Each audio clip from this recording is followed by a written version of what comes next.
ఒక్కసారి ఆలోచించండి. చంద్రబాబు నాయుడు గారి ఓటు మంగళగిరిలో ఉంది, పవన్ అన్న ఓటు కూడా మంగళగిరిలో ఉంది.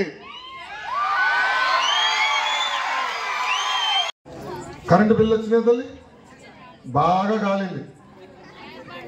మా కరెంటు దిగు పట్టుకుంటే షాక్ కొడుతుందో లేదో తెలియదు, కానీ కరెంటు బిల్లు పట్టుకుంటే గిర్ర షాక్ కొడుతుంది. మన ప్రభుత్వంలో ఇసుక ధర 1000 రూపాయలు, అదే ఇసుక ఇప్పుడు దాదాపు 5 నుంచి 700 రూపాయలు పెరిగింది. మా కృష్ణమ్మ దూరం వెళ్ళిందా, రీచ్కి కాలొచ్చి నడుచుకుంటూ వెళ్ళిందా, అక్కడనే ఉంది. ఒక ఇసుకలో రోజుకి 3 కోట్ల రూపాయలు సంపాదిస్తున్నారు జగన్మోహన్ రెడ్డి. 50 మంది ఆ బీపీఓ కంపెనీలో పనిచేస్తున్నారు. దాన్ని ఇలా 29 సంక్షేమ అభివృద్ధి కార్యక్రమాలు మీకు చేశారు. గత 25 సంవత్సరాలుగా మీరు 2 కుటుంబాలను ఆశీర్వదించారు, దీవించారు. ఒకటి మురుగుడు హనుమంతరావు గారి కుటుంబం, రెండోది ఆల రామకృష్ణారెడ్డి గారి కుటుంబం. మురుగుడు హనుమంతరావు గారిని మీరు 2 సార్లు గెలిపించారు, ఆయన మంత్రిగా కూడా చేశారు. దాని తర్వాత కాండ్రు కమల గారిని ఒక్కసారి మీరు గెలిపించారు. గత 2 సార్లు ఆల రామకృష్ణారెడ్డి గారు గెలిచారు. అంటే 25 సంవత్సరాలుగా 2 కుటుంబాలు మనని పరిపాలిస్తున్నారు. ఇప్పుడు మిమ్మల్ని కోరుతున్నా, గుండె పైన చేయి పెట్టుకుని ఒక్కసారి ఆలోచించండి తల్లి, నేను చేసిన సంక్షేమ కార్యక్రమాలు 10% అన్నా వాళ్ళు చేశారా అనేది. అమ్మా గెలిచిన వాళ్ళు సేవ అమ్మా, నేను ఇక్కడ పుట్టలేదు పెరగలేదు, నేను పుట్టి పెరిగిన హైదరాబాద్లో. కానీ ఎప్పుడైతే నేను మంగళగిరిలో పోటీ చేశానో మంగళగిరి నా సొంతం చేసుకోలేను తల్లి.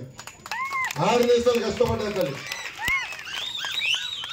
ఒక యువకుడిని తెల్లగిడ్డం చేసి ముసలడం కొత్తది, యువకుడిని ఉత్సాహవంతుడిని కష్టపడేదానికి వచ్చాను తల్లి. గత 25 సంవత్సరాలుగా మనకు జరుగుతున్న అన్యాయాన్ని పూడ్చేదానికి వచ్చాను తల్లి. ఒక యువకుడిని ఉత్సాహవంతుడిని గెలిపించండి, మంగళగిరి రూపురేఖలు మార్చే బాధ్యత నేను తీసుకుంటా తల్లి. ఆనాడు హైదరాబాద్ లో 1 ఎకరం 1,00,000 రూపాయలు, అప్పుడే 1000 ఎకరాలు కొనుక్కుని ఉండొచ్చు. ఇప్పుడు అదే ఎకరం 100 కోట్ల రూపాయలు తల్లి.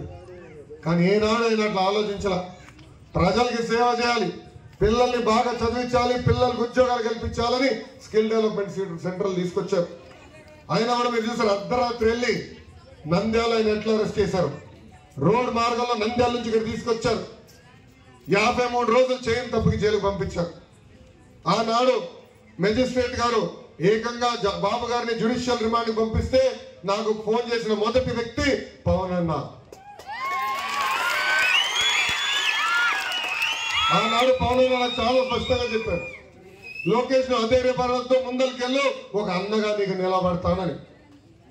ఆ రోజు నుంచి అన్నాలని బాగా ప్రోత్సహించారు, నాకు అండగా నిలబడ్డారు, కొండంత బలం ఇచ్చారు. ఆనాడు బాబు గారు చూసిన ఆయన కూడా బాధపడ్డారు. ఆ మీటింగ్ లో లోపల ములాఖాత్లో నేనున్నా. ఆనాడు ఇద్దరు నిర్ణయించారు, ఇద్దరు కలిసి గట్టిగా ఈ సైకో జగన్మోహన్ రెడ్డి గారిని తరిమి కొట్టాలని తల్లి.